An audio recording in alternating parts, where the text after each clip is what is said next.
ఇది అసలు సిగ్గు ఇక్కడ పోయింది. కేసీఆర్ది, కేటీఆర్ది, ఈ బీఆర్ఎస్ పార్టీది. BRS బలోపేతంపై focus. పార్టీ సంస్థాగత నిర్మాణంపై దృష్టి పెట్టిన గులాబీ బాస్. ప్రాంతీయ పార్టీలను స్టడీ చేస్తున్న బీఆర్ఎస్ ప్రధానంగా డిఎంకే, బీజేడీ, టీఎంసీలపై దృష్టి. తమిళ నేతలతో ఇప్పటికే సమాలోచనలు. సెప్టెంబర్లో తమిళనాడుకు కేటీఆర్, డిఎంకే పార్టీ నిర్మాణంపై అధ్యయనం. ఇది ఎంత సిగ్గుచేట అంటే కేసీఆర్ కావచ్చు, కేటీఆర్ కావచ్చు, ఆ పార్టీకే కావచ్చు, ఇది అత్యంత సిగ్గుచేటిది. టిఆర్ఎస్ వాదము ఐడియాలజీగా మారలేదు. కేసీఆర్ తెలంగాణ వాదాన్ని ఒక ఐడియాలజీగా మార్చలేదు, ఒక సిద్ధాంతంగా మార్చలేదు, ఒక భావజాల రూపంలోకి దాన్ని తీసుకురాలేదు. అందుకే ఈరోజు బీఆర్ఎస్ పార్టీ, టిఆర్ఎస్ పార్టీ ఉంటదా ఉండదా, ఊడబిక్కపోతుందా అనే దాకా అనుమానాలు ప్రజల్లోకి వచ్చేసినాయి. టిఆర్ఎస్ ఎప్పుడైతే బీఆర్ఎస్గా మారిందో దాని ఐడెంటిటీ కోల్పోయింది, దానికి ఉన్న స్వభావాన్ని కోల్పోయింది. రంగు, రుచి, వాసన అంటాం కదా. తెలంగాణ అనే రంగు, తెలంగాణ అనే రుచి, తెలంగాణ అనే వాసన టిఆర్ఎస్ నుండి బీఆర్ఎస్కి మారుతోటి ఎగిరిపోయింది. అది పైగా ప్రాంతీయవాదం ప్రజల్లో తగ్గిపోయింది, ఆ సెంటిమెంట్ తగ్గిపోయింది. కేసీఆర్ ఎందుకోసం అయితే పార్టీ పెట్టిండో, కేసీఆర్ ఏ ఆలోచనతో అయితే పార్టీ పెట్టిండో ఆ ఆలోచన నుండి ఆయన పక్కకు జరిగింది. జరుగుతోటే ఈయన వెనుక నడిచిన కొంతమంది కూడా పక్కకు జరుగుతారు.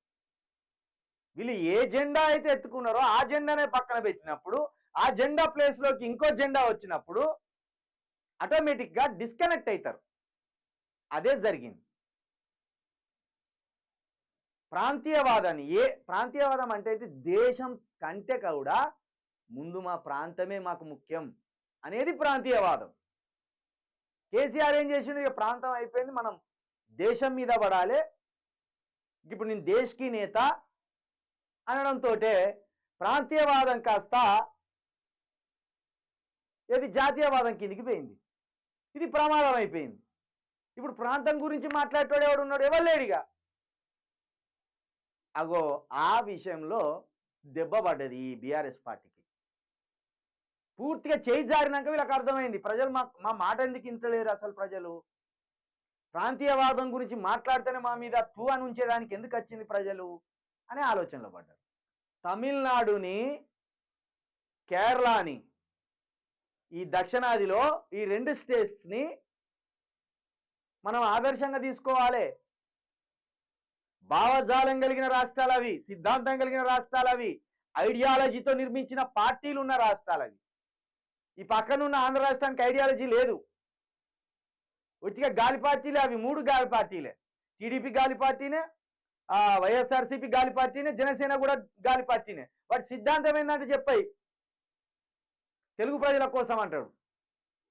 ప్రతి రాష్ట్రానికి ఒక ప్రత్యేకమైన పరిస్థితులు ఉంటాయి. అది తెలంగాణ కావచ్చు, ఆంధ్రప్రదేశ్కి కావచ్చు, తమిళనాడుకు కావచ్చు, కేరళకు కావచ్చు, కర్ణాటక కావచ్చు. తమ పండుగలు ఉంటాయి, తమ ఆచారాలు ఉంటాయి, తమ బతుకు తెరువు ఉంటుంది. ఇది తమ సంస్కృతి ఏంటిది, తమ ఆచారాలు ఏంటిది అనేది ఏ ప్రాంతానికి ఆ ప్రాంతం ఉన్నది ఇక్కడ ఈ భారతదేశంలో.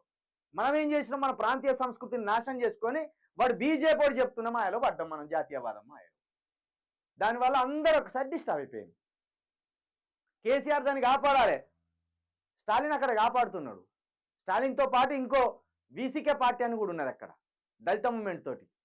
దానికి ఒక 2 ఎంపీ సీట్లు ఉన్నాయి, ఓ 8 మంది ఎమ్మెల్యేలు ఉన్నారు, అట్లున్నది. కాబట్టి ఇది ఐడియాలజీగా మారలే, సిద్ధాంతంగా మారలే బీఆర్ఎస్ పార్టీ.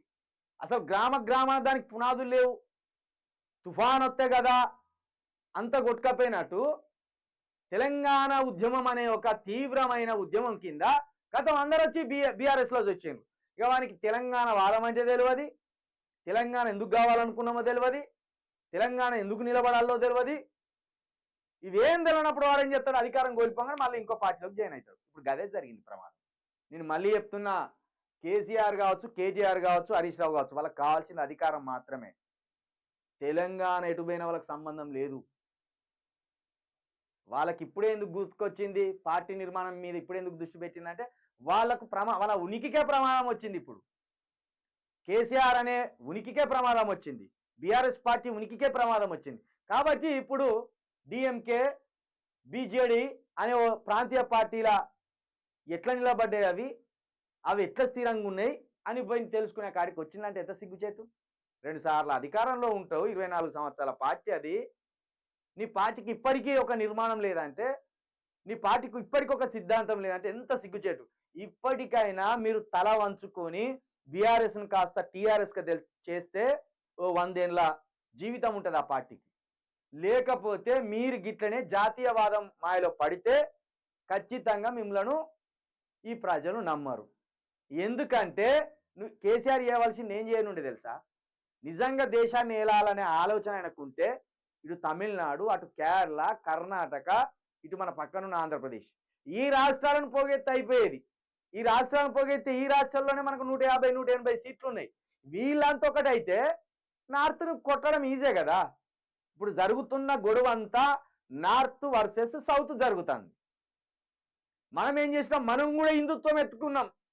వాడు ఢిల్లీ ఓడి హిందుత్వం అంటే హిందుత్వం అంటున్నాం, వాడు జాతీయవాదం అంటే జాతీయవాదం అంటున్నాం, లేదు వాడు సెక్యులర్ వాదం అంటే సెక్యులర్ వాదం అంటున్నాం.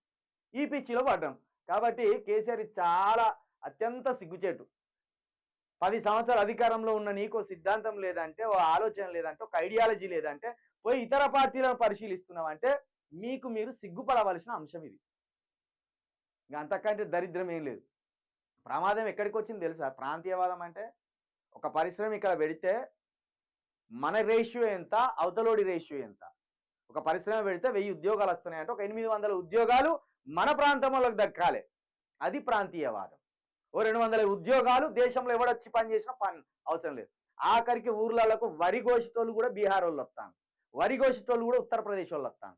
మొత్తం తెలంగాణ కబ్జా పెట్టి పడేసిళ్ళు గుజరాతీలు, ఉత్తరప్రదేశ్ వాళ్ళు, బీహార్ వాళ్ళు, ఒరిస్సోళ్ళు, ఆఖరికి ఈ కలకత్తా నుండి కూడా అందరు వచ్చి ఇక్కడ ఇట్లా ఇట్లా ఈ తెలంగాణను బంధించేసింది. మనకు వాదన లేకపోవడం వల్ల, ఐడియాలజీ లేకపోవడం వల్ల ఎవడొచ్చి ఇక్కడ పనులు చేస్తానో మనకు అర్థం కాలే. దాన్ని పట్టించుకోలే ఈ దుర్మార్గులు, కేసీఆర్ కావచ్చు, కేటీఆర్ కావచ్చు. పట్టించుకోకుండా గాలికి విడిచిపెట్టిండ్రు. రాష్ట్రం ఏనన్నా పోని మా చేతుల అధికారం ఉన్నది కదా అని. నీ చేతుల అధికారం ఉన్నంతసేపు నువ్వు బలంగానే ఉంటావు. మరి అధికారం కోల్పోయా నీ చెల్లె జైల్లో పడే, మీ నాయన హాస్పిటల్లో పడే, మీరు ఆగమాగం అవుతా అంటే ఏ క్షణాన కేటీఆర్ జైల్లో పడతాడో కూడా ఎవడు చెప్పలేడు. అక్కడికి వచ్చిన పరిస్థితి అనుకుంటాను కదా మీరు. కేటీఆర్ ఏ క్షణంలో జైల్లో పడతాడో కూడా తెలియదు. చూడుర్రి మీరు.